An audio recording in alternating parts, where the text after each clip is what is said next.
Welcome back to another episode of Moving the Mountain, a creative leadership podcast. Today's guest, Vivacious Honey. At least that's her Instagram handle there. Real name is Vanessa. And over 1 million followers on Instagram. And you're mostly in the fashion space. Yes, I would say so, but definitely trying to expand more into like lifestyle and letting people in on like my personality and real life as well lately. Yeah. How did you get into, how did this all happen? All by accident, honestly. It wasn't really like a planned thing that I wanted to pursue. It was during quarantine. Mm-hmm. I feel like that's when everybody just had all of their creative juices like just flowing. So I just started doing fashion videos for fun, and it kind of just snowballed from there. Yeah. Was this like your personal account and you were like, hey, I'm just going to start posting this, and then it... Yeah, I've had people always ask me like, oh, how did you come up with the name? And I tell them I literally made it up when I was 12. Like, I don't know. Like, I've had this account for so long and it was just a personal account. I was always interested in fashion, but I never really, pursued it as a career until it kind of just took off on its own. So how many followers did you start with? During... Yeah, when I first started creating fashion content, I think like 2,000 around there. Mm-hmm. Yeah. And what was like the first video that kind of like popped off and you're like, oh my God, was there one where it was like you grew overnight, like a large amount, or was it just... I think so. Well, I started with Instagram Reels. I think a lot of people started on TikTok, but I just always use Instagram a lot. So that's what I began with. And I think that I started doing Reels at a really good time because it was right when it was starting to become a thing. Mm-hmm. And so I think I got really lucky with the timing. And so all of the views, funneled to the few creators who were even posting Reels in the first place. So I think it was my second video I ever posted that started to gain a lot of traction, and it kind of just grew from there. Do you find now that we're, 3 years out from that momentum, is it harder to continue to build the audience, or just having a large audience kind of compounds? I think yes and no. I think, now that I have a larger audience, it is much easier to gain those consistent eyeballs. But at the same time, each of the platforms are very saturated. So now all of the eyeballs are also being distributed to a lot more creators. So definitely it's easier, but also harder in other ways. Yeah. And do you find there's like a format or like a recipe to like, hey, I know this reel is going to do really well, or like what type of reel is going to do well? I think the thing with social media is that it moves so fast and people's attention spans are so short that even if you find something like a formula that works really, really well, if you do it maybe 10 times, people are over it. So it's always about being on your toes and trying to think of something new to come out with. So it's a little bit tricky in that way. But yeah. How many hours a day or like a week do you feel like you put into kind of pushing the envelope and thinking of new strategies and ideas and things like that? Definitely a lot, for sure. I consider myself a workaholic, definitely. But I think, as I've been growing my audience, at the beginning, it was very much focused on growing the audience itself. Like, how many new eyeballs can I get and how many more people can I attract to my page? Now I feel like I'm at the point where I'm not really pushing for growth, but more so cultivating a community that I already have and just making them feel more connected to me, if that makes sense. So. And what does that look like? Is that a lot of time spent like in your DMs, just kind of like responding to people and comments, and like how scalable is that too? I'm sure a lot of people are reaching out. Yeah. I luckily have an assistant, so she helps me kind of manage all of the DMs and all of the comments that I receive. And she kind of filters through, and I love to connect with, the people who seem really inspired or really want to connect with me. And there's a lot of other ways as well, like through stories, and Instagram has a broadcast channel feature now. And I think that's a really unique way to connect with people. Okay. What is that? I haven't heard of that. What is that broadcasting? It's kind of like a one-way DM. So you can send direct messages to everybody in that community who kind of subscribes to your broadcast channel. Okay. And it's a little bit more intimate. Okay. And as far as like making, being an influencer, like a full-time career, like what does that look like? Is it lucrative did you hit a certain threshold and then it starts becoming like, oh, I'm getting paid for this, like I could live off this? Or is it through views? Is it through partnerships? Like, how do you really kind of make a career out of? Yeah, there are a couple different ways typically that influencers make money online. So the first is through affiliate earnings. And so that's when, let's say I have this top and I link it somewhere on my social media, and you can earn a commission based on how many, you sell through the referral. That's one of the ways. Another way is through monetary views, right? So platforms like YouTube, Instagram, TikTok, they all pay their creators. If you get this many views, you earn this many cents, and it kind of compiles that way. So that's the second way. And then the third and most lucrative way, and where currently probably 95% of my income, is through sponsorships. So basically, it varies brand deal and brand deal, but a brand reaches out, they send you a product, and then you create content around that product, and you get paid a flat rate for that piece of content. So okay. And out of like the platforms, YouTube, Instagram, like who like pays the most for views? Or for views? Yeah. I would say YouTube, definitely, YouTube. Especially long form. Yeah. Is there a reason for that, you think? I'm not sure, honestly. It definitely fluctuates depending on the platform. I know that like Instagram recently retired their program. It's always changing, I would say. So I'm not really quite sure why, but I think for for YouTube in particular, it's really lucrative because when you're doing a long form video, like the watch time is a lot higher. Yeah. And what is that like having influence? You have 1 million followers. Like, does that come with a certain level of responsibility? Do you think about things more before like you're putting them out there? Kind of or is it just kind of, it happened gradually, so it's just not really? Yeah, I think maybe a little bit of both, right?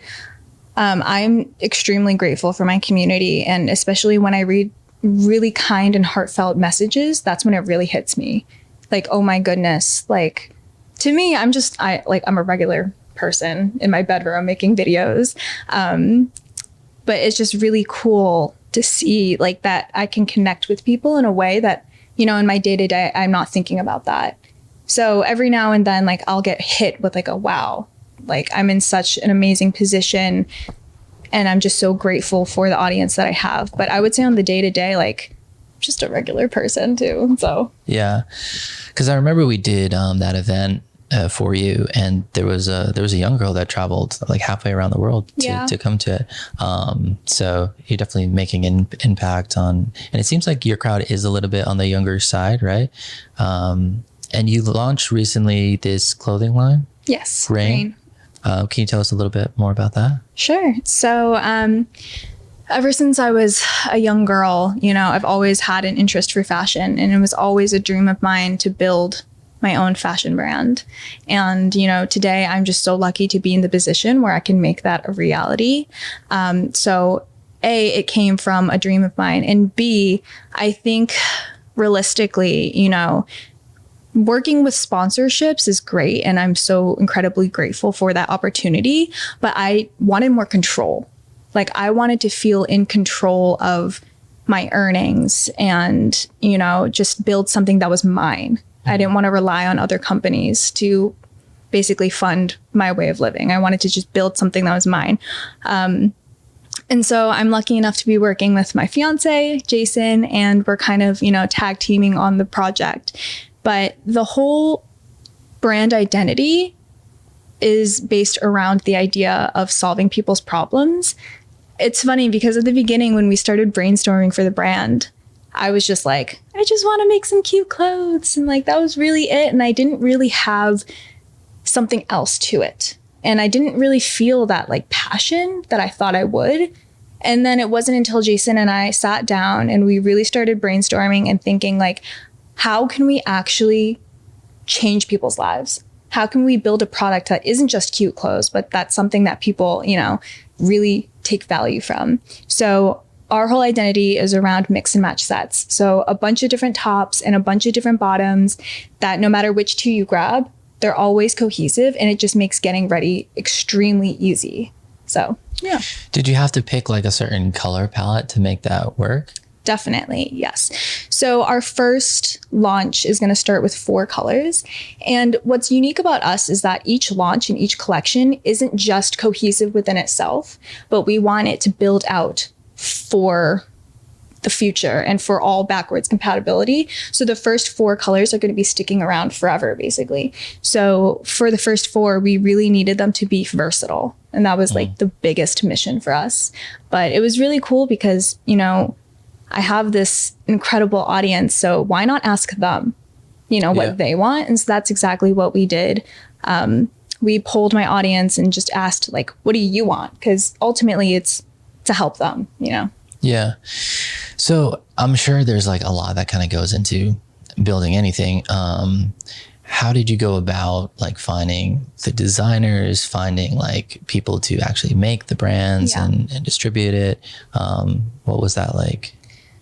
The whole process has been a huge learning curve. Obviously, this is the first time that either me or Jason have done anything like this.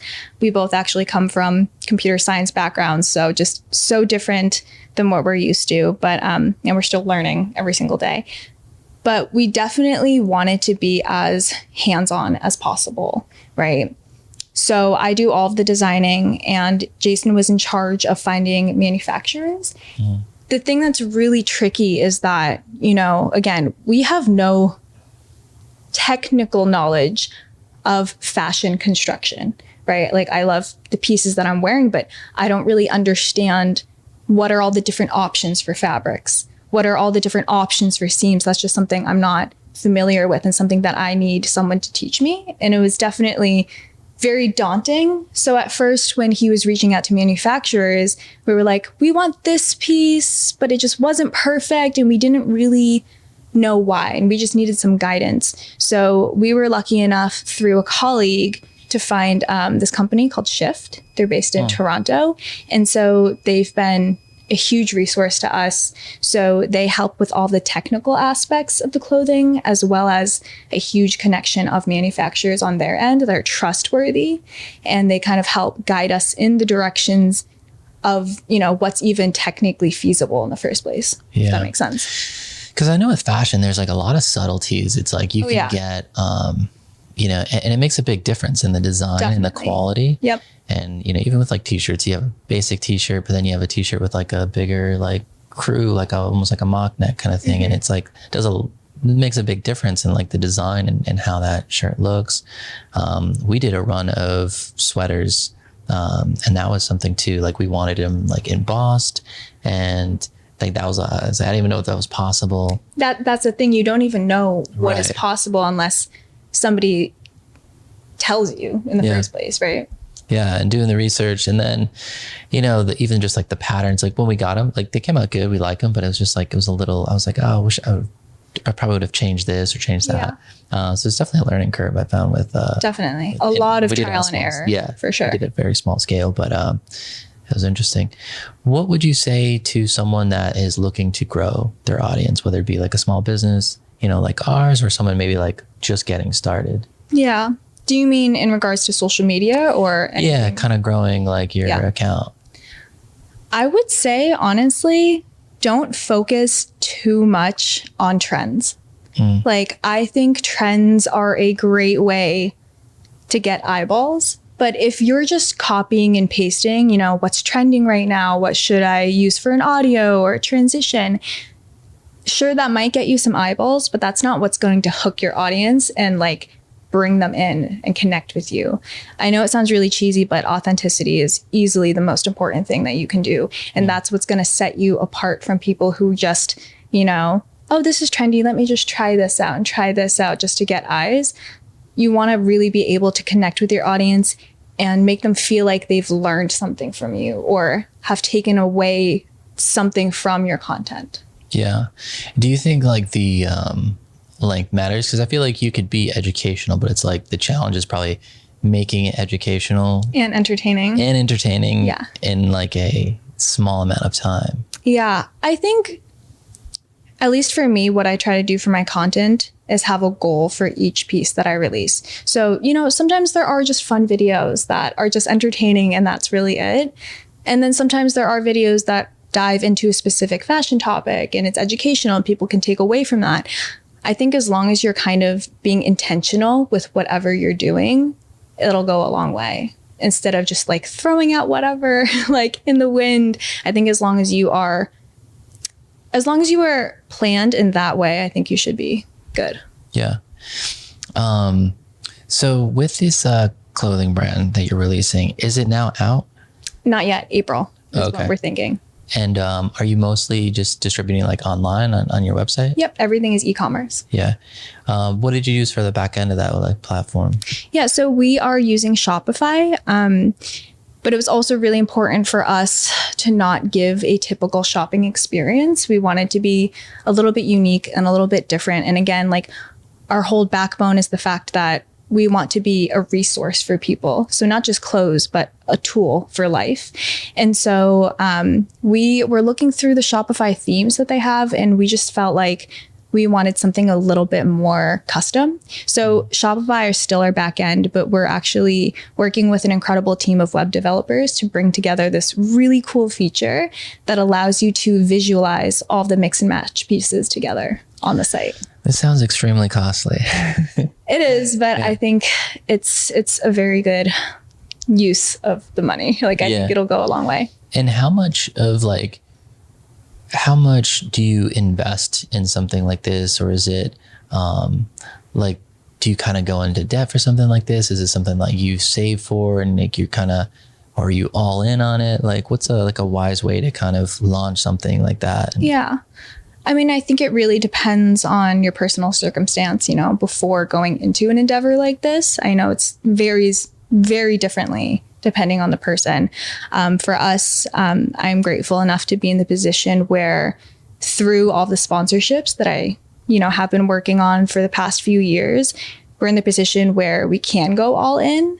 Not to say that, we're still trying to be a little bit risk averse, but at the same time, we're just extremely confident in the product and in the solution that we're providing that we're definitely going all in for sure. Yeah. And did you do like market research? You have like projections of like, hey, I think we're going to do X amount in sales, like first quarter or second quarter and that kind of thing? So for us, I think one of the biggest challenges that we faced is the fact that, we've never done anything like this before. And even if somebody has 10 million followers, you don't actually know how many of those people are willing to actually support in a monetary sense.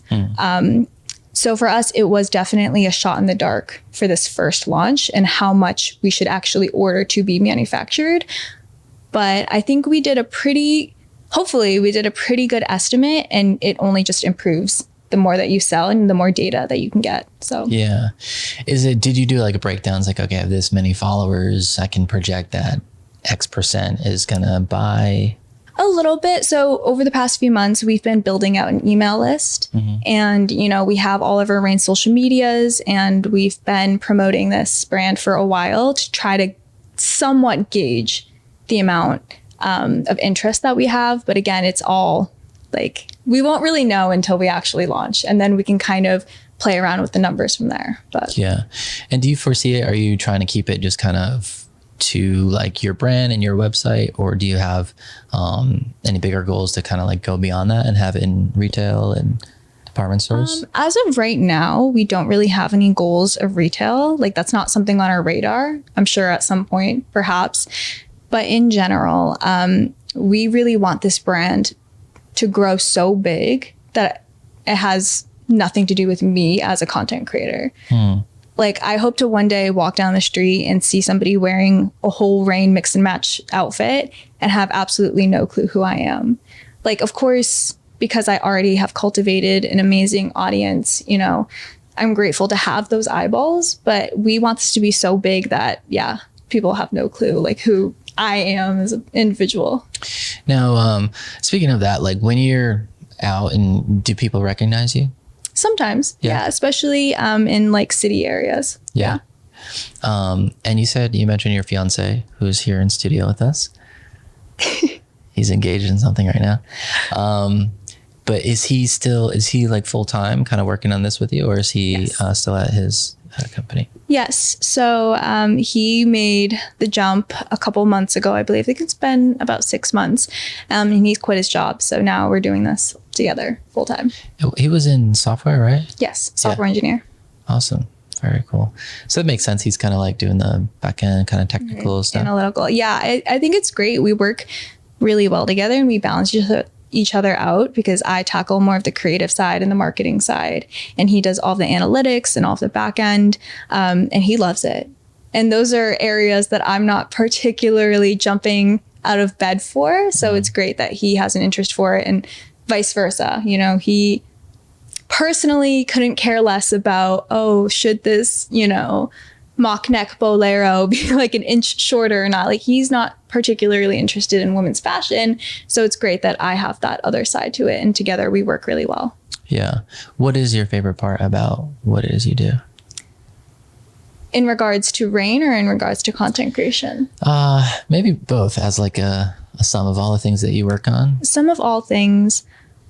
I think for me, it's just, well, number one, and this is more so, I guess it applies for both, I think, is growing an audience.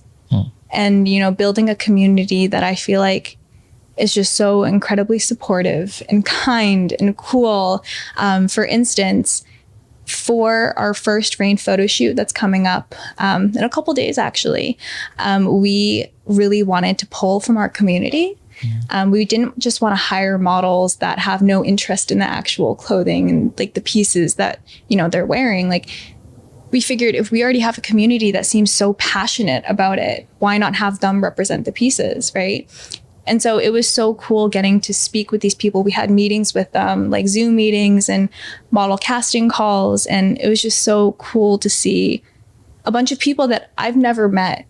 And they know our story and they know, you know, our brand. And I'm just so grateful for that. So I think overall, that's just been the coolest thing for me.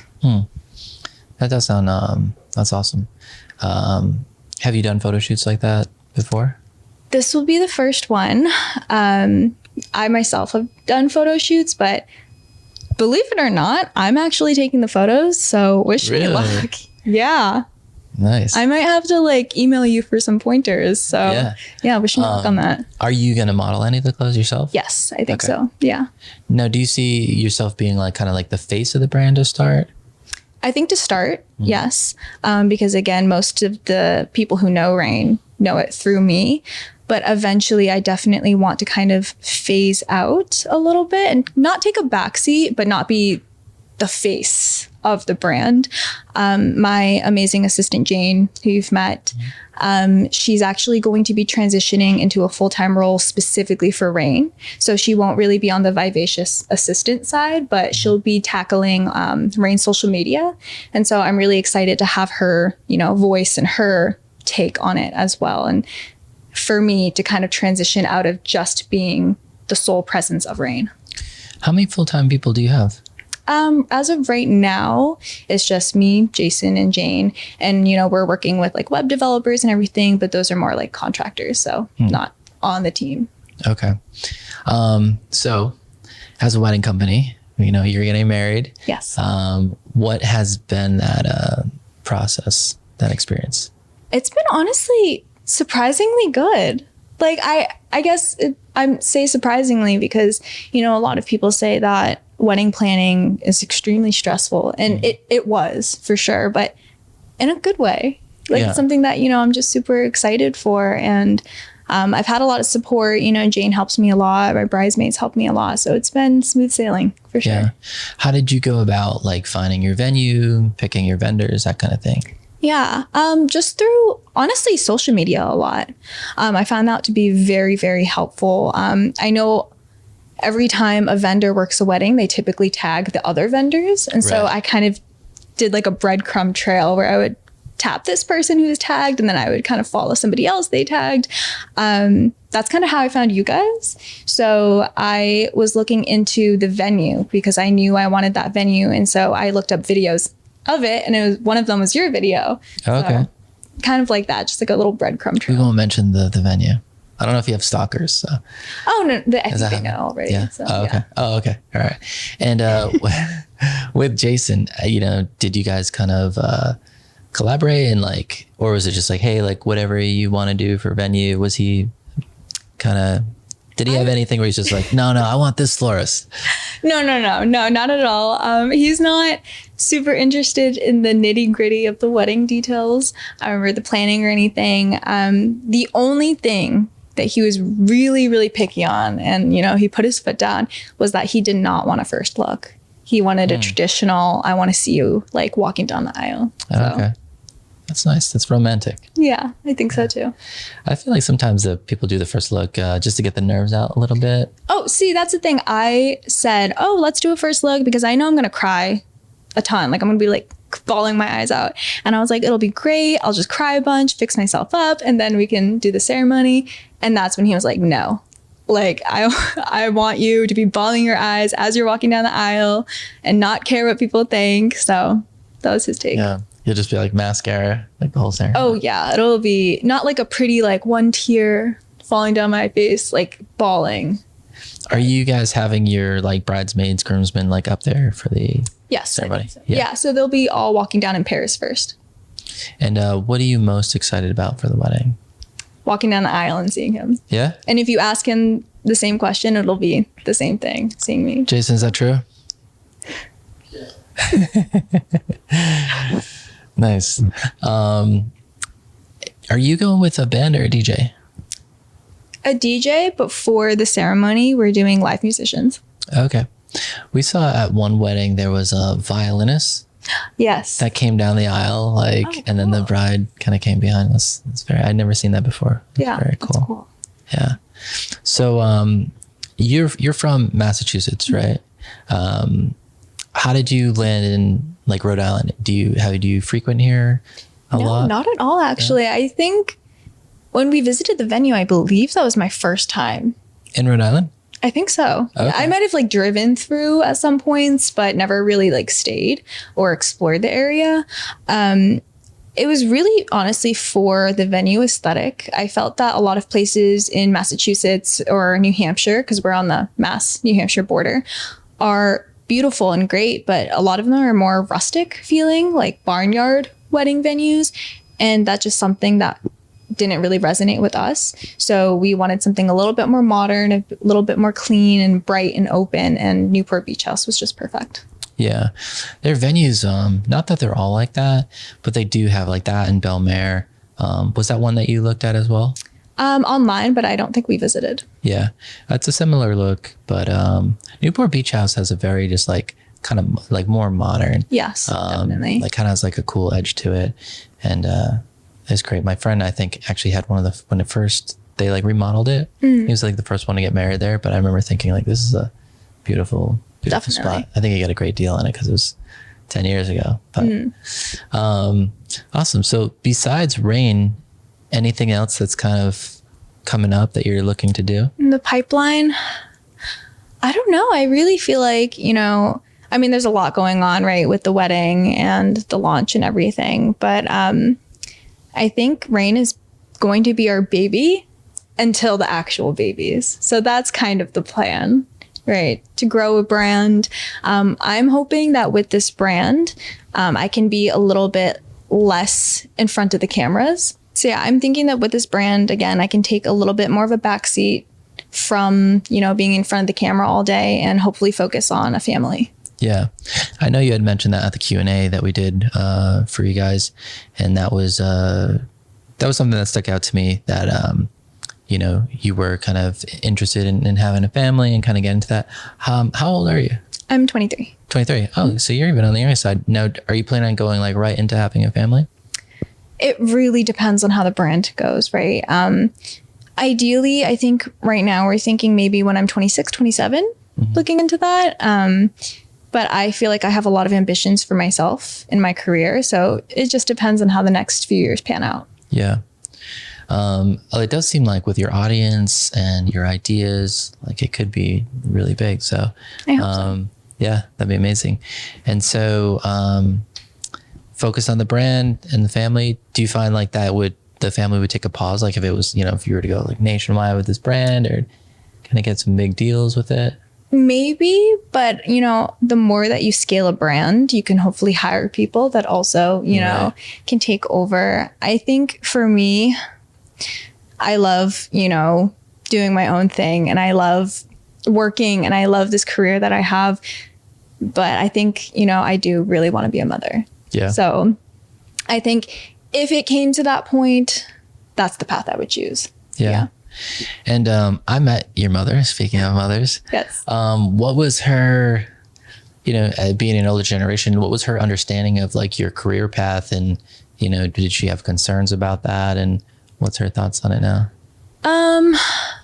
I think, she definitely had some concerns, and honestly, rightfully so, right? Social media career is so incredibly new in general, and it's still growing and evolving every single day. So again, rightfully so that she had her inhibitions about it, but she's always been very supportive.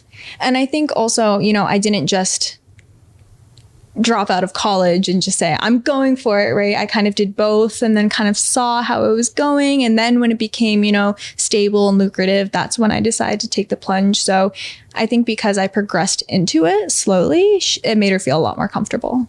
And did you have, like, once you got out of college, did you have, like, were you in the field that you went to school for? I started, so when it was quarantine, I was in, I believe, my junior year of college. So by the time senior year was around, it had gotten to the point where I felt comfortable just diving into it as soon as I graduated. Yeah. And with your college education, do you still have student loans and all that stuff that you're...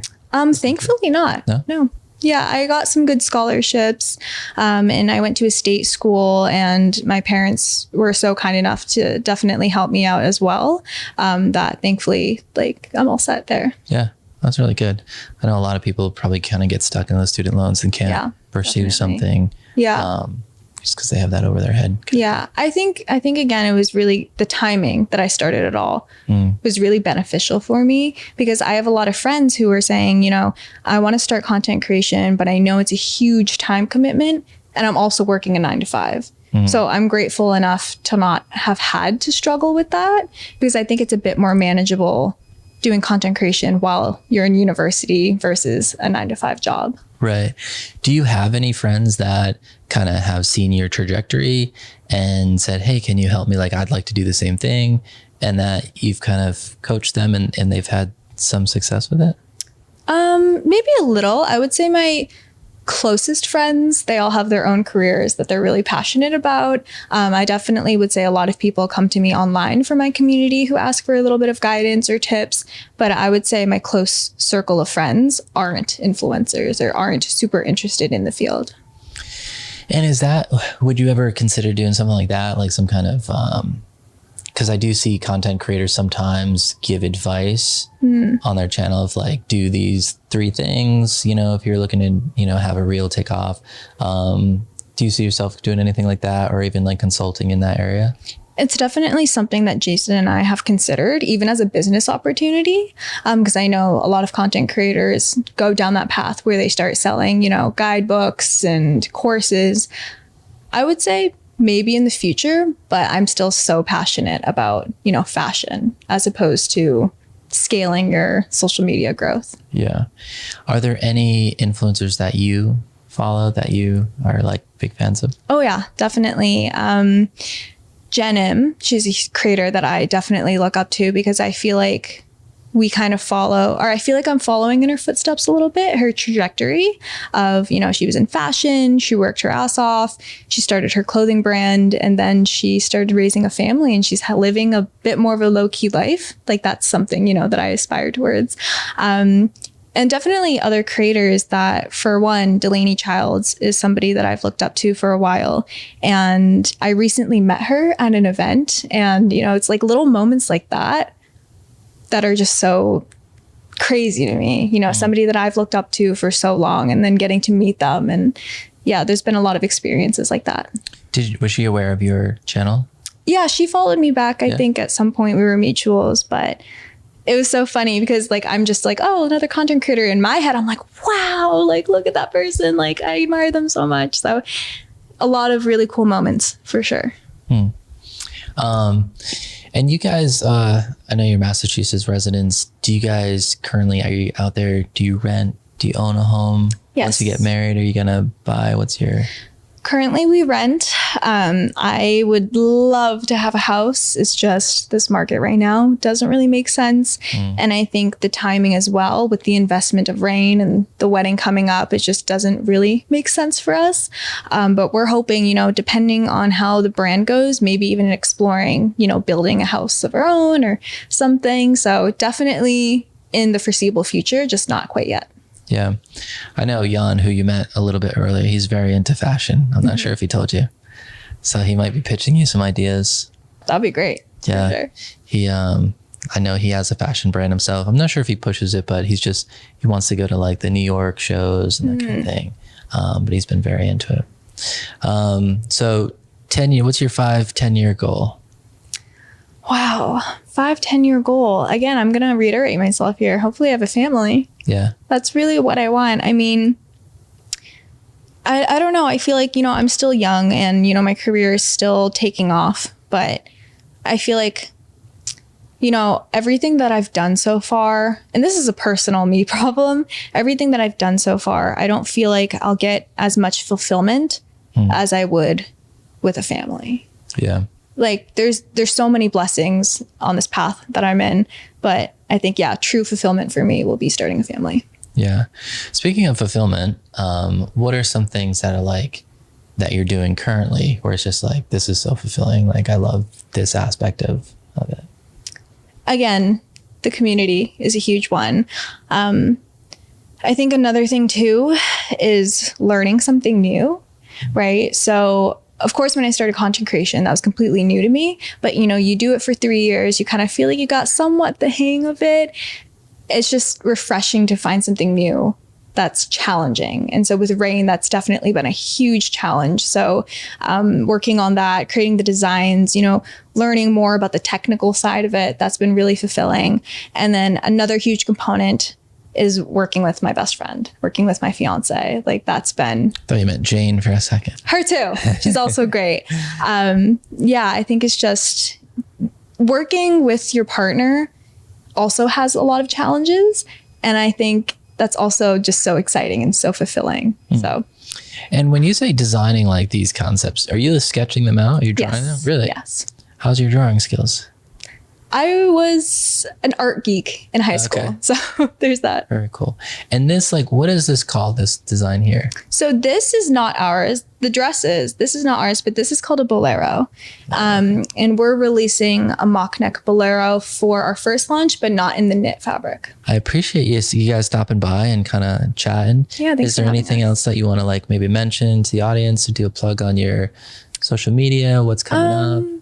I guess what's coming up is honestly just, you know, the RAYN launch. We're hoping for early to mid-April, so right before the wedding. So that'll be kind of a crazy month.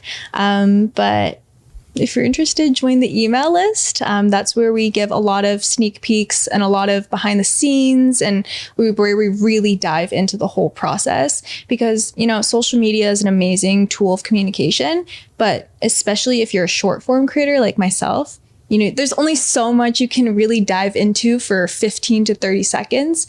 So the email list is a great place if you want to see a whole deep dive. Cool. And last question here. Is RAYN going to be a women's only fashion line, or will there be men's stuff too? I mean, anyone can wear it, but I would say it's definitely, men's fashion is definitely something on the radar, but there's just so much that I want to explore with, you know, women's fashion first. Yeah. I only say that just because like fashion for me is like, I like fashion, but it's hard to find things that I like. Yeah. And I usually just like simple things, you know, very simple palette. And, you know, so I like the idea of like you buy 4 things and you can just like have endless combinations and switch them up. I've heard that a lot, actually. Like a lot of men, you know, say like, I feel like this would work even better for me. So I'm like, whenever I walk into like department stores and things like that, I find like the women's clothes are just have such a better design to them than Yeah. the men's clothes, and the men's clothes are We get just to have like a lot more an fun, afterthought. for sure. Yeah. So don't forget us. I won't, for sure. It's on the radar. Awesome. All right. Well, thank you for tuning in. Hopefully this has been educational, and thank you again for stopping by. Thank you for having us. Of course.